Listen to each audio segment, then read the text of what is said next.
Assalamualaikum warahmatullahi wabarakatuh. Jumpa lagi dengan saya di Mansurin Tutorial. Hari ini saya akan berbagi pengalaman ya, bagaimana tutorialnya cara berdagang atau berjualan agar tetap rame ya, selalu rame, pembelinya selalu rame. Itu tutorialnya seperti apa.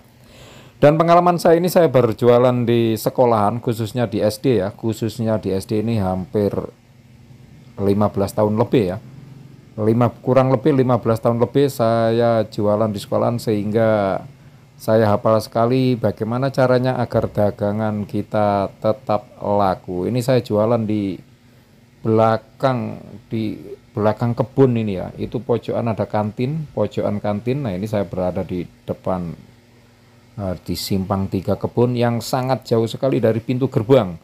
Pintu gerbangnya jauh sekali ya, pintu gerbangnya ada di sana. Nah, itu pedagang ngumpul di sana tuh, pedagang. Jadi bagaimana sih tutorialnya agar dagangan kita tetap laku, tetap rame walaupun kita jualannya tidak di depan pintu gerbang. Oke, bagi yang baru bergabung di Mansurin Tutorial, jangan lupa dukung terus perkembangan channel ini ya dengan cara klik subscribe dan bunyikan loncengnya. Karena di sini saya akan membagikan banyak sekali tutorial skill individu yang sangat bermanfaat sekali ya ketika Anda sudah mulai terjun ke dunia bisnis. Oke, kalau sudah subscribe, mari kita lanjut. Nah, ini pembeli saya sudah ngumpul ya. Saya jualan di simpang 3 tadi ya, di pojokan. Belakang saya ini adalah kebun, dan depan saya itu adalah tembok kantin ya. Tapi anak-anak nggak bisa keluar. Walaupun nggak bisa keluar, tetap kelihatan itu ya, itu kantin. Nanti anak-anak kalau istirahat itu kelihatan di tembok-tembok situ. Nah, ini saya jualan jauh sekali. Ini tutorialnya khususnya yang berjualan arum manis ya. Jadi tutorialnya yang pertama yaitu tentukan dulu jualan Anda atau barang dagangan Anda itu nggak ada saingannya, jadi lain daripada yang lain. Jadi yang pertama, kalau Anda ingin jualan yang jauh dari pintu gerbang, seperti saya ini adalah satu, pilihlah dagangan yang nggak ada saingannya, nggak ada kembarannya ya. Kalau ada kembarannya Anda nggak laku nanti kalau yang satunya di depan pintu gerbang. Nah, itu rumusnya seperti itu. Di sini saya memilih arum manis. Kenapa? Karena arum manis ini khususnya di sekolahan SD ya, sekolahan SD ini pemainnya sangat jarang sekali. Sehingga kita nanti akan bebas berpindah-pindah dari SD 1 ke SD satunya lagi tanpa ada saingan. Nah, ini arum manis ya, buat Anda yang menghendaki mesinnya, lihat hasil mesin saya seperti ini. Anda bisa menghubungi saya di 082177355153 atau Anda bisa komen di bawah sini. Nah, jadi yang pertama yaitu tentukan dulu dagangan yang tidak ada kembarannya atau tidak ada saingannya. Kalau dagangan Anda nggak ada kembarannya, nggak ada saingannya, maka walaupun tempat jualan Anda itu jauh sekali, pasti dicari ya sama anak-anak, itu pasti dicari. Ketika ada satu saja yang beli, kemudian masuk ke dalam, pasti temennya nanya belinya di mana, dan itu nanti akan diburu. Nah, maka untuk arum manis ini sangat manjur sekali ya. Yang pertama yaitu kita cari tempat jualan. Yang pertama resepnya yaitu carilah dagangan yang tidak ada saingannya. Yang kedua, khusus ini ya, khusus untuk pedagang arum manis. Nah, adapun untuk jualan yang lain itu nanti akan berbeda ya. Ini karena pengalaman saya di arum manis. Nah, yang kedua resepnya, agar dagangan kita tetap laris, semakin laris, maka pilihlah tempat yang strategis, yaitu di pinggir jalan. Pinggir jalan ini maksudnya yang kita jualan ini tempatnya orang lewat, jadi bukan jalan umum, jalan besar ya. Jadi bukan jalan besar yang di situ lewat mobil yang tiap detik selalu lewat, itu nanti malah nggak laku dagangan Anda kalau jualan arum manis ya. Jadi di sini ini jalannya sepi, tapi ini tempatnya orang lewat. Jadi mungkin kalau ada mobil pun setengah jam sekali nanti ada truk yang lewat, hanya numpang lewat saja dia ya. Tapi buat yang motoran, nah ini jalan kampung ini selalu dilewati. ibu-ibu mau ke pasar, ibu-ibu mau nganter anaknya, nganter anaknya sekolah, terus dia sambil bawa anaknya yang kecil. Nah, itu selalu lewat di jalan ini. Jadi yang kedua, Anda dagangnya carilah tempat yang kelihatan, yaitu di pinggir jalan seperti saya ini ya. Jadi sebelah kanan saya itu ada jalan beraspal juga, tempatnya orang lewat. Yang sebelah kiri, nah itu yang lurus ke depan sana, ke depan pintu gerbang SD, itu juga tempatnya orang lewat. Nah, di depan saya itu ada yang jualan ya. Ada yang jualan karena dia di depan pintu gerbang nggak kebagian tempat dia. Dan kebanyakan anak juga ke tempat saya, makanya dia berani jualan di situ. Itu yang di atas pagar itu kantin itu. Nah, itu kantin, jadi kelihatan. Jadi kelihatan nanti, walaupun anaknya nggak boleh keluar ya, ketika dia istirahat nggak boleh jajan keluar, karena dia tahu ada jualan arung manis, maka dia nanti uangnya nggak dihabisin di dalam. Jadi uangnya ditahan sambil nanya-nanya itu dia di pagar, harganya berapa. Nanti ketika dia pulang, dia akan menyerbu dagangan kita. Jadi yang kedua yaitu carilah tempat di pinggir jalan ya, di pinggir jalan. Jadi ada SD yang jualannya itu di dalam kantin, di dalam kayak di kantin itu kalau Anda disuruh masuk jualan di dalam, Anda jangan mau ya, jangan mau, karena itu akan mengurangi omset Anda. Nah, jadi tujuannya kita jualan di pinggir jalan itu logikanya ketika anak-anak masuk itu nanti ada ibu-ibu yang lewat sambil bonceng anaknya yang kecil. Nah, dia nanti anaknya akan nunjuk-nunjuk minta dibelikan arung manis. Nah, jadi nanti kalau anak-anak masuk itu kita buat sebanyak-banyaknya terus digantung di payung ya, sehingga kelihatan orang-orang yang lewat itu kelihatan. Anak kecil yang lewat dibonceng ibunya itu bisa kelihatan warna-warni menarik gitu. Nah, itu tujuannya. Jadi ketika anak sekolah masuk, pembeli tetap ada, sehingga ketika Anda jualan itu misalnya sehari 5 jam, nah 5 jam itu mesinnya akan berproduksi terus ya, karena nggak berhenti. Tapi ketika jualan di dalam ya, ketika anak-anak masuk ya selesai. Apalagi kantinnya dekat dengan ruang kelas, ini suara mesin Anda berisik, malah ganggu nanti kalau produksi. Nah, maka carilah tempat walaupun jauh seperti saya, tapi ini lokasinya di pinggir jalan ya, anak sekolah kelihatan, orang lewat juga kelihatan. Itu resep yang kedua, tutorial yang kedua agar dagangan kita laris manis. Selanjutnya yaitu tutorial yang ketiga. Jadi yang pertama cari dagangan yang nggak ada saingan, nggak ada kembaran. Yang kedua cari tempat yang strategis, yaitu di pinggir jalan, jangan di dalam sekolahan ya, jangan di dalam sekolahan, apalagi di dalam kelas, nanti dimarahin sama gurunya nanti.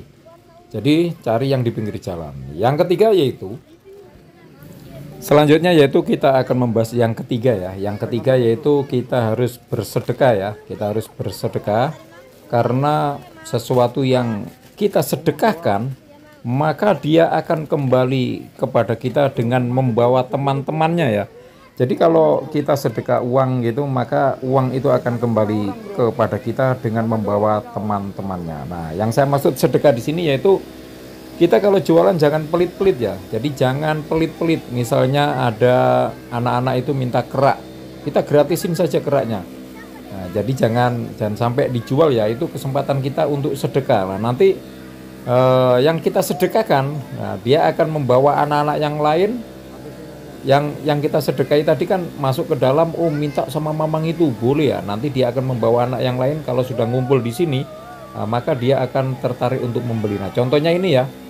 Contohnya ini anak-anak berebut sisa arung manis. Lah ini sengaja ketika mau selesai itu gulanya saya tambahi. Nah, terus pas saya tinggal bungkus itu sehingga ada sisa yang berterbangan. Nah, itu saya niatkan untuk sedekah. Jadi anak-anak yang nggak beli hari ini, nggak beli, maka dia nyari gratisan dulu ya. Nyari gratisan dulu. Nah, maka besok dia kepingin ya, dia nggak mungkin dia akan nyari gratisan terus ya. Kalau temannya punya, namanya anak-anak itu kan, kalau temannya punya maka dia ingin juga. Jadi ada penyakit menular di situ. Ada musim, jadi nggak mungkin anak-anak temannya punya dia nggak mau tidak ambisi untuk punya, apalagi dia punya uangnya ya. Mainan juga seperti itu ya. Kalau kita dagang mainan nanti misalnya musim balon, maka satu beli semua. Nah, penyakit menularnya di situ sama dengan harum manis ya. Jadi yang pertama kita kasih sedekah nih. Nanti di akhir ini setelah saya gulung udah selesai, kira-kira udah selesai, nanti saya tambahi lagi gula sehingga ada sisa yang beterbangan. Nah, sisa yang beterbangan itu untuk sedekah, untuk rebutan anak-anak, sehingga selalu rame itu ya, dibuat rebutan ya. Jadi dibuat rebutan sehingga dagangan saya selalu rame, dan ini anak-anak ini antri semua ini pada belinya. Dengan adanya anak-anak itu rame di tempat saya, itu yang di atas pagar itu sudah pada ngiler tuh, sehingga mereka juga pingin turun untuk rebutan. Bahkan yang di atas pagar itu ada yang beli ya, karena jaraknya jauh, nggak saya layani ya, saya suruh nanti aja kalau pulang. Nah, seperti ini. Jadi resep atau tutorial yang ketiga, Anda jangan pelit-pelit. Kalau dagang sama anak-anak itu jangan pelit-pelit ya. Jadi anak-anak harus kita rangkul. Apalagi keraknya itu buat apa dijual ya, disedekahkan saja. Kalau kita jual nanti itu mamang ini pelit. Jadi ada stempel pelit melekat pada diri kita nanti. Tapi kalau kita sedekahkan, pasti nanti stempelnya mamang ini baik. Nah, jadi itu saya rasakan sendiri, anak-anak itu banyak yang bilang, mamang ini baik ya, mamang ini baik ya. Jadi padahal itu hanya kerak ya, jadi hanya kerak. Yang mana kalau pulang itu nanti juga saya cuci, saya buang ya. Kerak kalau pulang itu, kalau nggak ada yang ngambil di sekolah, saya buang. Makanya kita sedekahkan. Nah, itu terakhir dibuat rebutan ya, dibuat rebutan seperti itu memang sengaja. Terakhir pas mau selesai gulanya saya tambahi sedikit lagi sehingga ada sisa yang untuk sedekah tadi. Itu kita niati sedekah ya, sehingga tempat jualan kita akan selalu ramai. Dan ini jarang sekali yang tahu ya, jarang sekali pedagang yang tahu seperti ini. Atau ada yang tahu ya, pedagang lain itu ada juga yang hobi sedekah, ada juga yang hobi sedekah. Itu dagangannya ya laris manis ya, dagangannya laris manis. Maka tutorial yang ketiga, Anda harus bersedekah. Anda harus bersedekah. Selanjutnya yaitu tutorial yang keempat.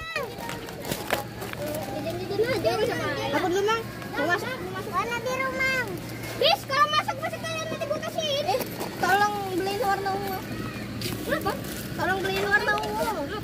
Bawain kali. Iya, bawain ya. Tolong ya. Bang, aku 3.000 kilo ya. Aku beli 2.000 kilo. Bang, 3.000 Bang. Itu temenmu tadi nggak kamu beliin? Tutorial yang keempat yaitu murah dan banyak ya, murah dan banyak. Jadi rahasianya agar dagangan kita selalu rame, laris, laku keras ketika kita jualan di SD, maka rumusnya harus murah dan banyak apapun yang Anda jual. Anda jualan es, Anda jualan sosis, Anda jualan apapun ya, makanan apapun yang Anda jual, apalagi harum manis ya, itu resepnya agar tetap laris maka harus murah dan banyak. Nah, di sini saya rekomendasikan buat para pedagang harum manis agar dibungkus ya. Karena nanti ada kelebihan yang tersendiri dengan adanya dibungkus ya. Jadi yang pertama, murah, kita jual murah. Saya jualnya murah. Jadi kalau di SD jangan di atas harga 2.000. Kalau pingin dagangan Anda laris ya, maka dagangan harus standarnya kalau bisa paling tinggi itu 2.000, maka pembelinya akan gembruduk nanti. Nah, jadi yang pertama murah. Kalau jual 5.000, 10.000 itu kan mahal itu. Kalau di SD nggak masuk ya. Kalau di SD nggak masuk. Apalagi di pelosok-pelosok itu kalau udah jajanan yang 5.000 ya laku, tapi 1-2 nanti. Jadi yang pertama murah. Yang kedua banyak nih. Murah dan banyak. Nah, murah dan banyak. Yang kedua yaitu banyak. Jadi di samping murah, dagangan kita ini banyak ya. Seperti harum manis ini.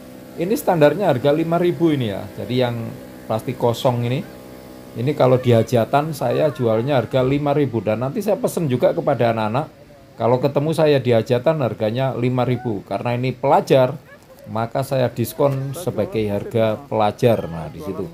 Jadi yang kedua yaitu banyak ya, murah dan banyak. Di samping murah, kemudian banyak. Percuma kalau murah Anda jual 1.000-an tapi pakai setik dan itu kecil sekali. Itu murah kan, 1.000 kan murah. Pakai stik kecil 1.000. Wah, itu nanti kecil ya. Itu nanti murah tapi sedikit. Nah, itu nggak masuk ke dalam kategori ya, nggak masuk ke dalam rumusnya nanti. Rumusnya nggak masuk. Maka rumusnya tutorial yang keempat yaitu murah dan banyak.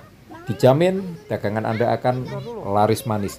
Kemudian di sini saya bungkus plastik, walaupun harganya 2.000 saya bungkus plastik. Kenapa saya bungkus plastik? Tujuannya nanti ketika anak-anak membeli dengan bungkus plastik, dia bawa masuk ke dalam sekolahan, maka itu akan menjadi iklan di dalam ya. Jadi banyak yang melihat dia sedang membawa arum manis. Kemudian teman-temannya bertanya, belinya di mana, harganya berapa? Belinya di mana, harganya berapa? Itulah pertanyaan yang sering dilontarkan. Atau nanti ketika dia pulang, nah, jadi ada yang bawa arum manis itu dibawa pulang. Nah, pasti adiknya di rumah, tetangganya di rumah, itu juga akan melontarkan pertanyaan. Belinya di mana, harganya berapa? Jadi kalau ada tetangganya itu yang masih kecil pasti nangis nanti ya. Ketahuan ada temennya bawa arum manis, nangis dia, minta dibeliin arum manis, terus ditanya belinya di mana, harganya berapa? Karena harganya 2.000 walaupun tempatnya jauh. Nah, daripada anaknya nangis, pasti akan didatanginya. Nah itu, jadi kalau dibungkus itu nanti iklannya itu kemana-mana, jadi menyebar kemana-mana. Kalau ada orang lagi jualan arum manis murah dan banyak, jadi dagangan Anda akan tetap laku laris manis, walaupun dapat sedikit tapi kalinya banyak nanti ya, kalinya banyak. Nah, jadi resep yang keempat yaitu diusahakan dagangan kita murah dan banyak ya. Tuh anak-anak sudah pegang duit itu, sudah pegang duit udah. Nah, kita yang jual mahal nggak mau ngambil duitnya ya, caranya seperti itu. Oke, selanjutnya yaitu resep atau tutorial yang kelima. Tutorial yang kelima yaitu selalu jaga kebersihan ya. Jadi terutama kebersihan mesin ini tiap hari harus kita cuci. Mesinnya harus kita cuci ya, harus tiap hari ya. Jadi setiap kita jualan tuh keadaannya harus bersih, jangan sampai ada bekas-bekas gula yang jamur-jamur ya. Ada yang sampai menghitam, itu jangan sampai, karena itu nanti akan mempengaruhi pada kualitas dagangan kita. Jadi anak-anak lihatnya itu jorok gitu. Kemudian tungku, nah ini tungku ini harus setiap hari dicuci. Nah sekarang saya telah menggunakan tungku anti jebol ya. Walaupun tiap hari dicuci, tungku kuningan ya, 100% kuningan anti jebol. Walaupun tiap hari bongkar pasang, alhamdulillah sudah 2 bulan tidak ada tanda-tanda untuk jebol. Jadi kebersihan sangat diperlukan. Terutama kapasnya. Kapasnya ini jangan dimek-mek, jangan dipegang-pegang ya. Jadi ini saya sering lihat di YouTube yang lain atau di Facebook itu kapasnya dipegangi pakai tangan. Nah itu buat pembeli itu jorok ya. Pembelinya itu nanti akan merasa jorok karena kita pegang-pegang dan tangan kita kan nggak steril. Terus plastiknya juga jangan ditiup-tiup. Pokoknya jangan sampai yang makanan itu kepegang yang tidak steril. Nah itu. Yang paling penting kita wajib memakai masker ya. Kita wajib memakai masker. Yang pertama untuk melindungi agar debu tidak masuk ke paru-paru kita. Yang kedua juga agar nggak jorok ya. Jadi kalau kita pakai masker itu kita ngobrol sama pembeli itu umpama terjadi punceratan air ludah itu nggak masuk ke dalam kapasnya. Tapi kalau kita nggak pakai masker, nah itu nanti kita sambil ngobrol itu akan muncrat ke kapasnya, sehingga pembelinya nanti jijik ya. Besoknya dia nggak mau beli lagi. Nah jadi tutorial yang kelima yaitu kebersihan harus kita jaga. Pedagang wajib menggunakan masker. Sebetulnya banyak sekali ya tutorialnya bagaimana dagangan kita tetap laris, namun karena sangat panjang sekali, nanti tutorial berikutnya akan saya masukkan di dalam video-video saya yang lain ya. Setiap saya jualan nanti tutorialnya seperti apa agar dagangan yang kita jual itu laku, dan ada caranya ya, termasuk kita mendatangi sekolahan itu idealnya berapa hari sekali atau berapa bulan sekali gitu, nanti saya bagikan tutorialnya di dalam video saya yang lain. Oke, untuk video kali ini cukup 5 tutorial ya, 5 tutorial yang wajib Anda ketahui sebagai pemula yang akan berjualan di sekolahan. Terima kasih atas waktunya. Wassalamualaikum warahmatullahi wabarakatuh.